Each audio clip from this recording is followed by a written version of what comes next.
Udah, bilang udah. Dah. Selamat pagi. Halo, saya Priska Brusimanjuta SPD, CGP Angkatan 11 Kabupaten Karawang. Yang saya hormati Bapak Heri Arif Daulay selaku fasilitator saya. Yang saya hormati Ibu Nurmila Brusembirin sebagai selaku PP saya. Nah, pada kesempatan kali ini saya akan melakukan praktik coaching supervisi akademik bersama rekan sejawat saya yaitu Ibu Hajijah. Beliau adalah guru kelas 5.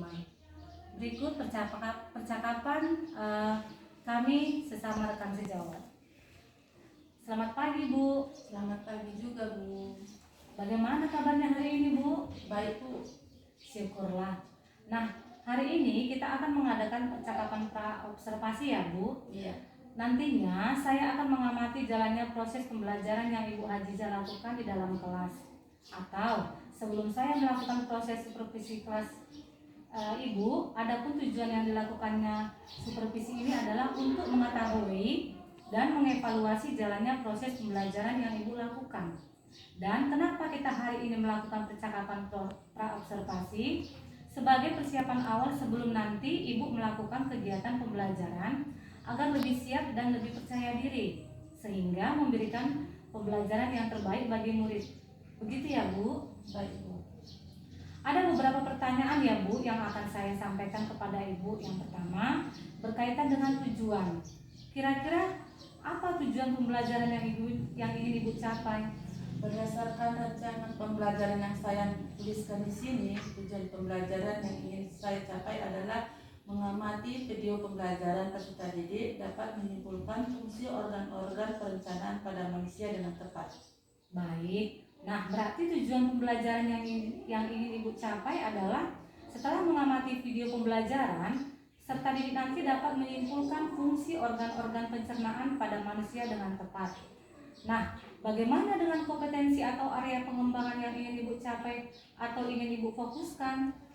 Iya, Bu. Untuk kompetensi atau area pengembangannya, saya lebih ke pengetahuan dan sikapnya ya, Bu. Yang pertama, pengetahuan yaitu siswa dapat menuangkan hasil pengamatannya melalui media pembelajaran berupa video tentang fungsi organ-organ pencernaan pada manusia dengan menggunakan bahasa sendiri, serta nantinya saya akan membagikan soal-soal yang untuk mengatur sejauh mana pemahaman mereka tentang materi yang telah saya sampaikan.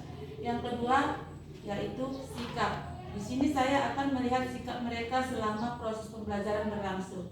Aspek sikap saya nilai yaitu mandiri, gotong royong, dan bernalar kritis. Baik, Bu, berarti kompetensi atau area pengembangan yang ingin dicapai adalah bagian aspek pengetahuan dan juga aspek sikap pada siswa ya, Bu. Nah, saya ingin mendengar nih, Bu, bagaimana rencana pembelajaran yang ingin Ibu terapkan di dalam kelas. Mungkin dari segi strategi pembelajarannya, model pembelajarannya, ataupun dari metode pembelajarannya. Baik, Bu, untuk strategi yang saya gunakan adalah pembelajaran berdiferensiasi berdasarkan kesiapan belajar siswa yang diintegrasikan dengan pembelajaran sosial dan emosional. Kemudian, saya akan melakukan pembagian kelompok secara heterogen, artinya saya akan membagikan mereka menjadi beberapa kelompok, di mana di dalamnya ada siswa yang memiliki kemampuan tinggi, sedang, dan rendah. Dan untuk model pembelajarannya, saya menggunakan blended learning. Sedangkan metodenya adalah diskusi kelompok, tanya jawab, dan penugasan. Baik, Bu. Jadi, rencana yang Ibu akan terapkan di dalam kelas dengan menggunakan strategi pembelajaran berdiferensiasi yang diintegrasikan dengan PSE.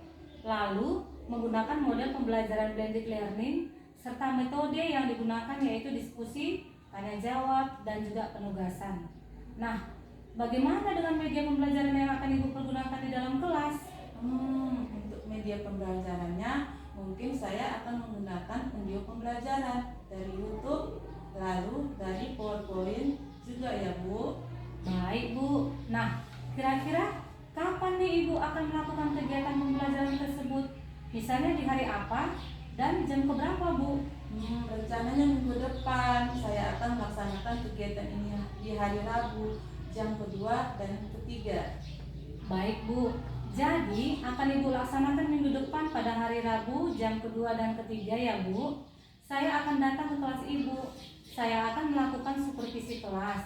Lalu saya akan melihat dan mencatat hal-hal apa saja yang terjadi dalam kelas Ibu Hajijah. Nah, nanti setelah Ibu akan melakukan kegiatan ini atau pembelajaran di dalam kelas, kita akan adakan percakapan yang terakhir ya Bu, yaitu percakapan pasca observasi yang nantinya akan didampingi oleh Ibu pengajar praktik. Begitu ya Bu Hajijah. Baik Bu. Sebelum kita akhiri, kira-kira apa yang Ibu dapatkan hasil percakapan kita hari ini Bu? Kini saya akan telah mendapatkan gambaran tentang media apa yang akan saya gunakan nantinya sehingga bisa saya persiapkan dari sekarang Bu.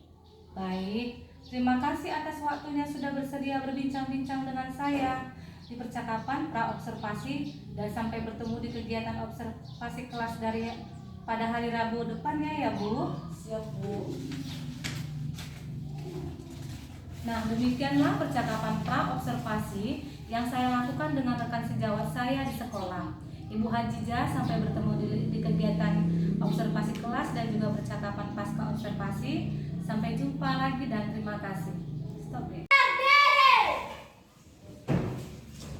Sebelum kita belajar, mari kita berdoa menurut agama kepercayaan masing-masing. Doa dimulai. Ya Allah ya Tuhan kami, hari ini kami belajar agar kami dan guru kami taat kami ibadah dan soleh kami. Kepada guru kita hormat, gerak. Selamat pagi, Bu. Selamat pagi anak-anak. Pagi, Bu. Semangat semua ya. Udah sarapan? Hari ini kita belajar sistem pencernaan. Nggak ada. Mana itu kita? Kain kita mana? Biasa untuk tunjuk-tunjuknya mana? Oh, pakai ini lucu ya? Nggak ada. Ya, oke ya.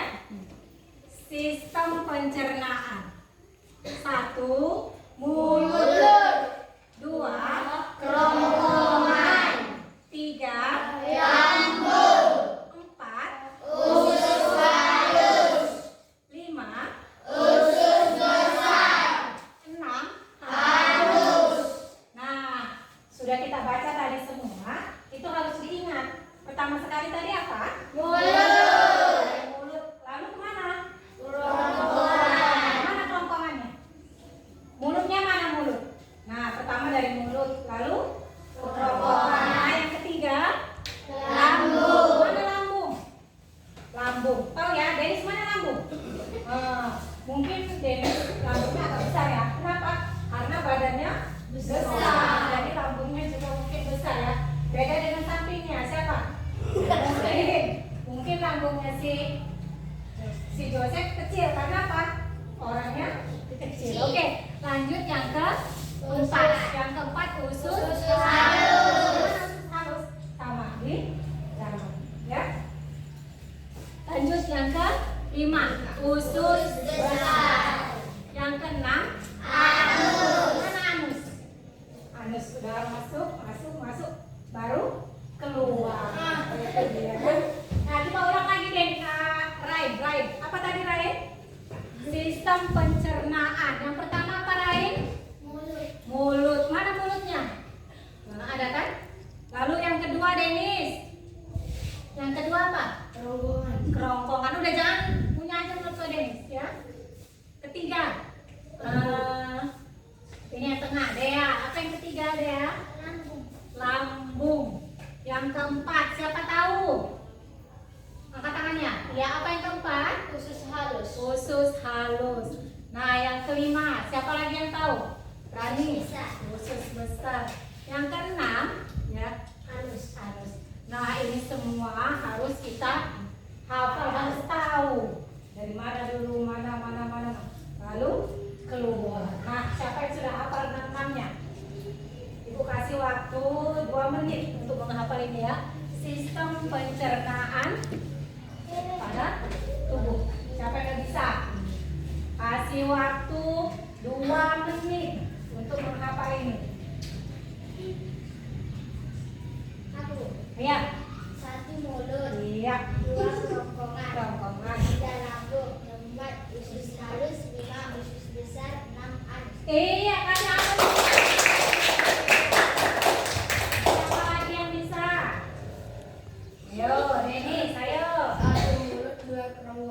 3 lambung, 4 usus halus, 5 usus besar, 6 anus. Iya. Siapa lagi yang perempuan? Satu lagi. Iya. Mulut, mulut, Satu mulut. Ini dulu. Sistem pencernaan. sistem pencernaan. Yang 1 pertama mulut, mulut. 2 kerongkongan, 2 kerongkongan. 3 lambung, Iya. 4 usus halus, Iya. 5 usus besar, 6 anus. Iya, mantap. Nah, sudah ini semua kita ketahui. Kita lihat videonya. Oke? Pause, bisa pause. Di pause dia. Coba. Jangan matikan, pause. Mari kita saksikan video pembelajaran kita sistem pencernaan. Ya, kita lihat semua dari Apa awal. makanan favorit kamu? Nasi goreng, sate, rendang, atau soto? Wah, begitu ngebayangin langsung deh nelen air liur. Nah, air liur yang keluar ketika kamu bayangin makanan favorit kamu atau ketika kamu lihat bentuknya atau cium baunya aja, itu artinya sistem pencernaan kamu sudah bekerja. Bahkan sebelum kamu mulai memasukkan makanan itu ke Sana dalam video, mulut. sana ke jalan. Setelah makan, kamu pasti merasa kenyang. Kamu terus kembali beraktivitas, lupa dengan makanan yang sudah masuk ke perutmu. Tapi sebenarnya makanannya masih di perut, sedang diproses oleh sistem pencernaan. Makanan itu dicerna supaya menghasilkan energi agar kamu bisa terus beraktivitas. Lalu sisa pencernaan itu kamu keluarin deh besok paginya ketika buang air besar. Nah, sebenarnya apa aja ya yang terjadi pada makanan dalam tubuh kita? Supaya tahu, yuk kita bahas mengenai sistem pencernaan. Apa saja organ pencernaan? Organ pencernaan terlihat seperti saluran panjang dari mulut hingga anus. Kita bahas satu persatu ya. Pertama adalah rongga mulut. Di dalam rongga mulut ada gigi, lidah, dan ludah. Gigi berfungsi dalam pencernaan fisika, yaitu menghancurkan dan menghaluskan makanan. Gigi ada beberapa jenis, yaitu yang pertama gigi seri untuk memotong makanan, kedua gigi taring untuk merobek makanan, dan yang ketiga gigi geraham untuk menggilas dan mengunyah makanan. Lidah berfungsi untuk mengatur letak makanan dan membantu menelan makanan. Lidah juga berfungsi sebagai indera pengecap. Karena itu, kalian bisa membedakan rasa manis, asam, asin, dan pahit dari makanan. Ludah atau saliva berfungsi untuk membasahi makanan. Ludah juga berperan dalam pencernaan kimiawi karena mengandung enzim ptyalin. Nah, enzim ptyalin ini akan mencerna karbohidrat menjadi gula. Gula ini kemudian akan menjadi sumber energi bagi tubuh. Kedua adalah kerongkongan. Kerongkongan atau esofagus merupakan saluran makanan yang menghubungkan mulut dengan lambung. Panjang kerongkongan sekitar 25 cm. Ketiga adalah lambung. Lambung berbentuk seperti kantong yang terletak di dalam rongga perut agak ke sebelah kiri, tepat di bawah sekat diafragma. Dinding lambung akan mengeluarkan getah lambung yang mengandung asam klorida dan enzim. Asam klorida berfungsi untuk mematikan mikroorganisme yang masuk bersama makanan. Pertama, enzim pepsin berfungsi untuk memecah protein. Enzim lipase berfungsi untuk mencerna lemak, dan enzim renin berfungsi untuk mengendapkan protein susu atau kasein. Keempat adalah usus halus. Usus halus merupakan saluran pencernaan terpanjang, yaitu sekitar 3-5 meter. Usus halus terdiri dari 3 bagian, yaitu usus 12 jari, usus kosong, dan usus penyerapan. Pencernaan kimiawi di usus halus dibantu dengan enzim yang dihasilkan oleh usus halus sendiri, pankreas, dan empedu. Zat atau enzim yang berperan dalam usus halus adalah garam empedu, berperan membantu mencerna lemak. Enzim tripsin berfungsi memecah protein menjadi asam-asam amino. Enzim lipase berfungsi mencerna lemak menjadi asam lemak dan gliserol. Dan yang terakhir, enzim amilase berfungsi untuk mencerna zat tepung. Kelima adalah usus besar. Usus besar berfungsi untuk membusukkan sisa-sisa pencernaan dari usus halus menjadi feses dengan bantuan bakteri Escherichia coli, serta mengatur kadar air dalam feses. terakhir adalah anus. Anus berfungsi untuk mengeluarkan feses dari dalam tubuh. Proses pengeluaran feses disebut dengan defekasi. Bagaimana mekanisme pencernaan makanan? Nah, setelah tahu organ-organ yang berperan dalam pencernaan, sekarang yuk kita bahas mekanisme pencernaan makanan. Yang pertama, menelan.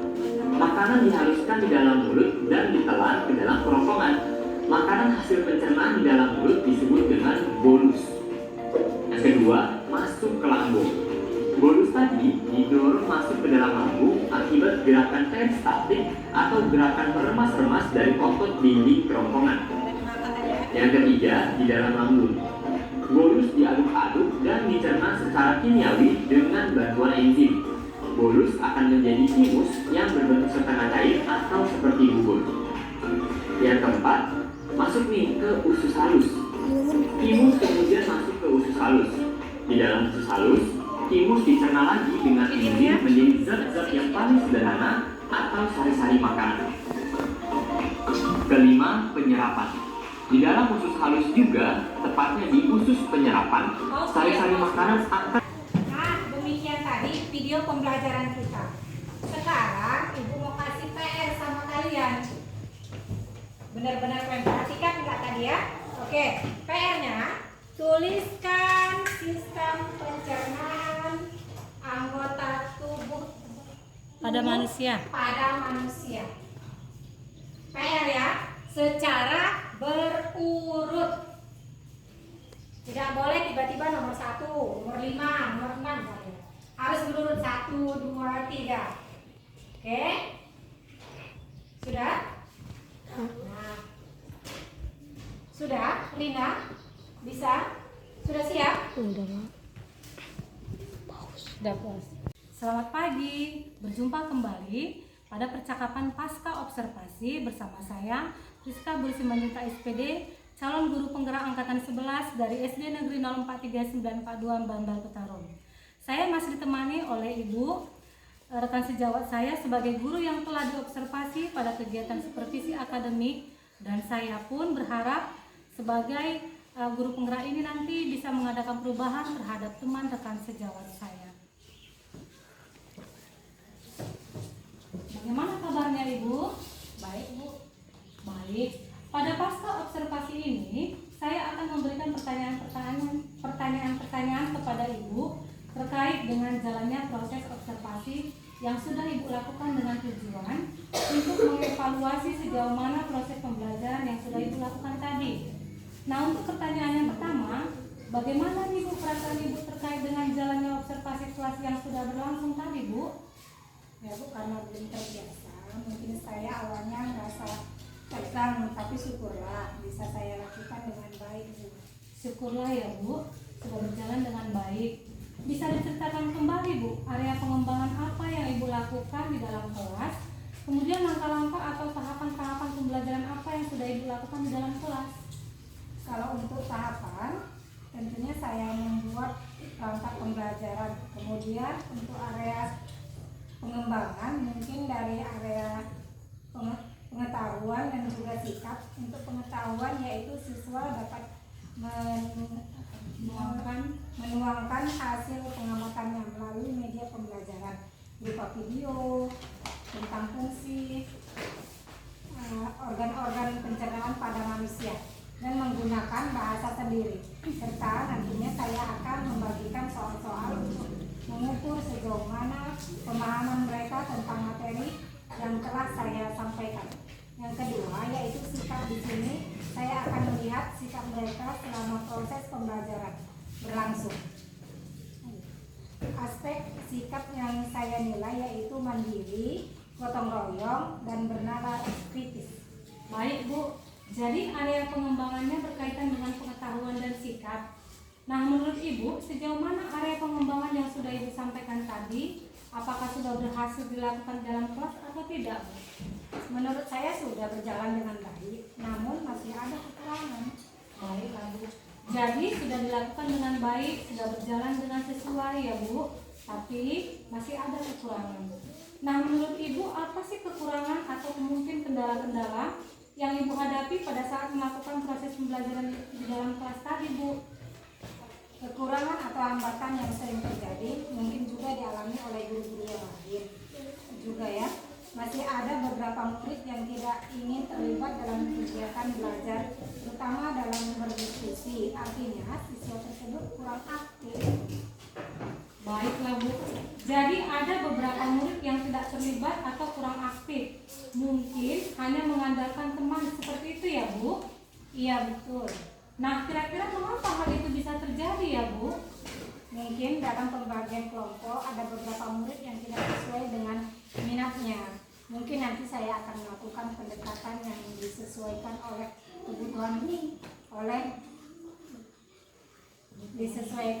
kebutuhan belajar anak. Misalnya saja, saya akan sesuaikan dengan gaya belajarnya, apakah visual, audio visual, atau kinestetik, sehingga anak merasa lebih nyaman. Baiklah, Bu, jadi itu adalah rencana ke depan ya, Bu. Pada saat nanti proses pembelajaran, Ibu akan menyesuaikan dengan gaya belajar anak, apakah visual, audiovisual, atau kinestetik. Mudah-mudahan apa yang Ibu rencanakan dapat realisasi dan memberikan proses-proses pembelajaran yang lebih baik lagi dibandingkan dengan yang kemarin ya, Bu. Saya tunggu nanti nih cita-cita dari Ibu, apakah bisa direalisasikan atau tidak. Nah, kira-kira kapan ya, Bu, akan melakukan perubahan dengan rencana yang telah Ibu sampaikan tadi? Saya usahakan dalam waktu dekat ya, Bu, atau mungkin minggu depan ya, Bu. Baiklah, berarti dalam waktu dekat ini ya, Bu, atau minggu depan ya, Bu. Baik, terima kasih atas banyak jawaban-jawabannya. Mudah-mudahan apa yang Ibu rencanakan ini bisa secepatnya bisa direalisasikan. Terima kasih, Ibu Priska. Baik, akhirnya rangkaian kegiatan supervisi akademis sudah selesai. Pasca pra-observasi, observasi, dan pasca observasi. Saya ucapkan terima kasih banyak ya, Bu. Dan saya akhiri, selamat siang, sampai jumpa kembali di lain waktu ya, Bu.